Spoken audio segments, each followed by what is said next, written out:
Okay, good day po sa ating mga kabrum-brum, mga kapap. So, pag-uusapan natin ngayon ay tungkol sa mga long rides na binibigay ni Lalamove. So, tamang-tama ba yung mga fare na to? Okay lang ba? Na-acceptin natin to? O yan, pag-uusapan natin ngayon yan. O sige, tara. Pero, bago yan, pakilala ko muna ang aking channel sa inyo. Maraming salamat.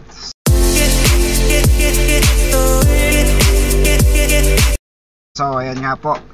Nabanggit natin yung long rides ni Lalamove na binigay. So isa po yan sa mga bagong features ni Lalamove na mayroon siyang pa long rides. So pwede mo siyang kunin na dalawa sila sabay na long rides at isang saver. So sulit nga ba yung mga binibigay na rates ni Lalamove? So unahin natin yung yung long rides na nakita ko na medyo nakatempting naman talaga yung yung presyo kasi katulad sa akin taga Masbate ako, so nakita ko meron pa Bicol doon. So halimbawa kung halimbawa uuwi ako ng Bicol, so magdadalawang isip ako na baka pindutin ko yun o kunin ko. So yan lamang po. So halimbawa yung papuntang Bicol is 500 kilometers, so ang range na is nasa 5,000 din po. So kung halimbawa pupunta ka ng Bicol, ang mauubos mo talaga dyan, gasolina is 500 kilometers is almost 3,000 pesos. So kung halimbawa 5,000 yung yung makukuha mo kay Lalamove na na delivery fee, so pabalik is lugi ka pa kasi 6,000 na pabalik. So ang mangyayari niya parang pamasahe lang talaga yan kung wala kang kasabay. Pero sa katotohanan lang, hindi ka magkakaroon ng kasabay talaga. Magkakaroon ka siguro ng kasabay hanggang dito lang siguro sa mga papuntang Laguna. So ang papuntang Bicol is papuntang Laguna is mga 60 kilometers lang yan.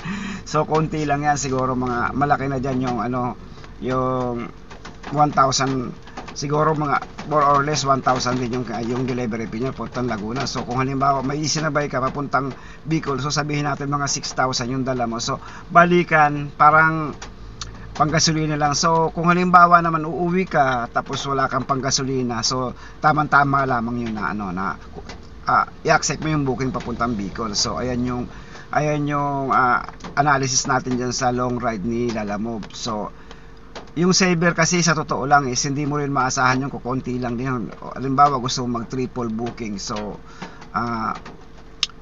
malaki na dyan yung 1,000 din sa papuntang, halimbawa papuntang Batangas, so mga 1,500 na yung pinakamalaki dyan. So ayun lang siguro yung yung magiging pocket money mo, mga 1,500 siguro. So kung uuwi ka, so ayan yung ayan yung pinakamagandang gawin mo. Kumuha ka ng booking tatlo. So dalawang immediate booking, yung long rides, dalawang long rides at saka isang saver. So ayan po yung may papayo ko doon sa gustong umuwi. Pero kung halimbawa naman kukunin mo lamang yan at gusto mo lang kumita, so promise po, good luck sa iyo kung kikita ka. So balitaan niyo ako kung halimbawa may nag-accept ng ganung mga kung kikita siya pabalik. Kasi ako sa katotohanan lang, naglo-long ride ako, umuwi ako sa probinsya namin, ganyan yung ganyan yung nagagastos ko sa gasolina. So mahirap siguro kung solo mo lang siyang kukunin, no? Halimbawa wala kang purpose doon sa province nyo, baka mahirapan kayo. Payo ko lamang po. Disclaimer po, yung akin pong computation ay base lamang po sa aking karanasan at observation. Hindi ko po discredit sila Lalamove dito. So although yung mga computation na aking sinabi ay yun po ay actual kong naranasan na ganun kalaki ang iyong gagastusin kapag nag-umaccept ka ng long rides. So but kung halimbawa naman dadagdagan niya, pinaka base fare niya kasi 5,000. Kung halimbawa minsan kasi nagbibigay ng surcharge sila Lalamove. So kung halimbawa tumaas siya ng 5,000 doon sa sinabi ko na 5,000, 500 kilometers is 5,000, o ibig sabihin nasa 10 pesos per kilometer yon. So kung halimbawa regular fare yung makuha mo, magiging siguro 10,000 yun. So napakaswerte mo na kung makakuha ka ng 10,000 na sa papuntang Bicol. So i-go muna kung halimbawa 5,000 yun, baka kasi ang mangyayari diyan papuntang Bicol is kulang-kulang ng ano yan ang biyahe mo kasi diyan is papuntang Bicol is nasa 12 to 15 hours yan So ibig sabihin kung back and forth ka, so bali dalawang araw kang mahigit doon. So ibig sabihin kung mayroon kang isang booking is 10,000 lang yung makukuha mo sa 3 araw. So tapos ililes mo pa yung gasolina mo na 6,000. So ang mangyayari diyan is may 4,000 ka natira. Yung 4,000 na yun, sulit ba yun sa halos 3 araw mong biyahe? So kung isang booking ka, kung halimbawa, so sinasabi ko naman sa inyo na pwede siguro kung 2 booking, pero suntok sa buwan yun, napakahirap kumuha ng kasabay papuntang Bicol, dalawang booking, at tapos baka hindi pa kasya yan, kasi kadalasan yung mga nagpapauwi ng Bicol dyan medyo bulky yan, sinusulit talaga nila, pero hindi natin masabi, baka naman meron lang ilang items lang na mahalaga, halimbawa mahaba lang siya pero hindi naman siya masyadong bulky. So depende pa rin sa sitwasyon, hindi natin masabi. So ayan lamang po yung yung concern ko diyan sa long rides nila Lamob.